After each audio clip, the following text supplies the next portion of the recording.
you have a lot of rants online, and in one of those rants, you said that the mothers and the women at the library that were reading the sexually explicit material into the record were getting off on reading that information. And so you said a lot of other things on your rants that were derogatory towards Christians, towards Republicans, towards a lot of people in our community. And my question for you is, how do you reconcile that with yourself? How do you reconcile that with the community, the public? Because a lot of the things that you say up here is quite different from a lot of those things that you're saying on the rants. Thank you so much. Thank you, and I realize that you do concentrate on that, but the job I'm applying for is not a video presenter online. The job I'm applying for is to represent you in the government. I believe in limited government. You think it's funny for me to believe in limited government? I thought we were with Republicans. I believe in limited government, and I believe in private property rights. You got to be very careful when you hear some of the answers here, where people talk about controlling what people can put on their property. Government has powers. These powers are limited. Thank God for that. And my role is to make sure those powers don't get out of hand. You have an issue with me in my private life, you can deal with me privately. That's fine. I'm running for public office here. I'm ready to represent you and your rights. That's my track record on the city council. I'm happy to do that, to defend your rights. Thank you. My question is also for Dan Gookin. And I'm going to say first, before I ask this question, because your private life is actually a big part of your public life because it's part of your character.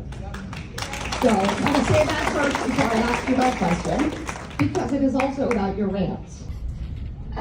As you know, I am part of the Kootenai County Republican Central Committee, which you are also on. And on your rants, let me take my glasses off so I can look at my notes. You have called us a white supremacist, nut job, puppets, and racist, and many more mean things. I take that very personally.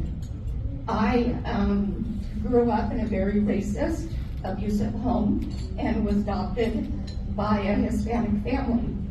I fell in love with and married a dark-skinned man and have interracial children. And for you to say that I am a racist, or that I would be on a committee, or friends with people that are racist, is not only boils my blood, but it is the most despicable thing, thank you for that word, that you could say.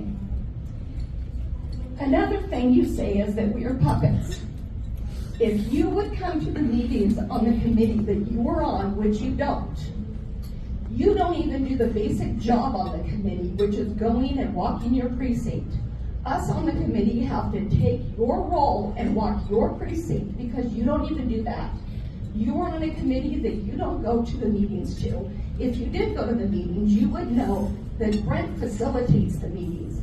I would not be on a committee where somebody told me how to vote. I joined the committee because my son gave his life for this country. And I want to honor his sacrifice and fight for the country that he died for. And the country today is not the country that my son died for. And for you to say that we are nothing but white supremacists on that group and that we are puppets. What's the question? So my question to you is, how do you expect us to believe anything that you say when you so blatantly lie about a committee that you pretend to be on?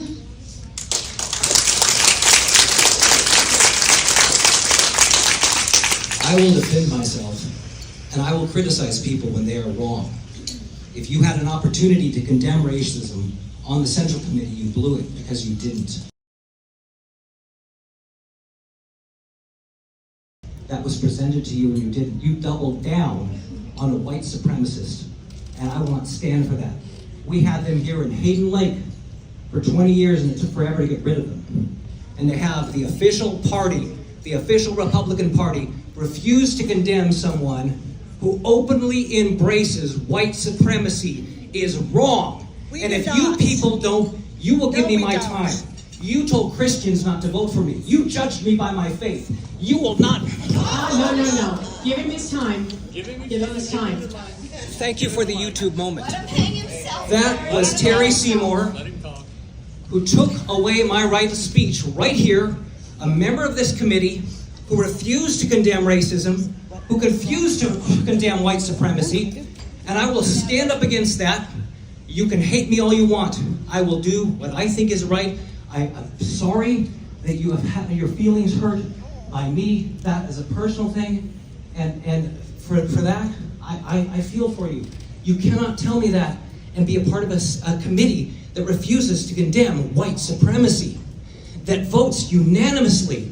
How can Mr. Regan say that you are all independent thinkers and critical thinkers when you go to the state convention and he crows about the fact that 70 of you vote unanimously? There is no critical thinking. You use me as an example of what happens to someone who dares to challenge your cult. And then you attack me and say to other people, if you do that, we will do to you what we did to Gookin. Okay. We will shut him down. Who has a question for another candidate? I want to thank you for your time. I'm obviously not welcome here. I appreciate the attitude from many of you, including this woman who is a Christian and goes to church every Sunday. Remember what Christ said about how we treat our enemies. Yes. And what the way you have just treated me. I am not welcome. Jesus also flipped tables, just so you know. Okay, so who has a question for another candidate?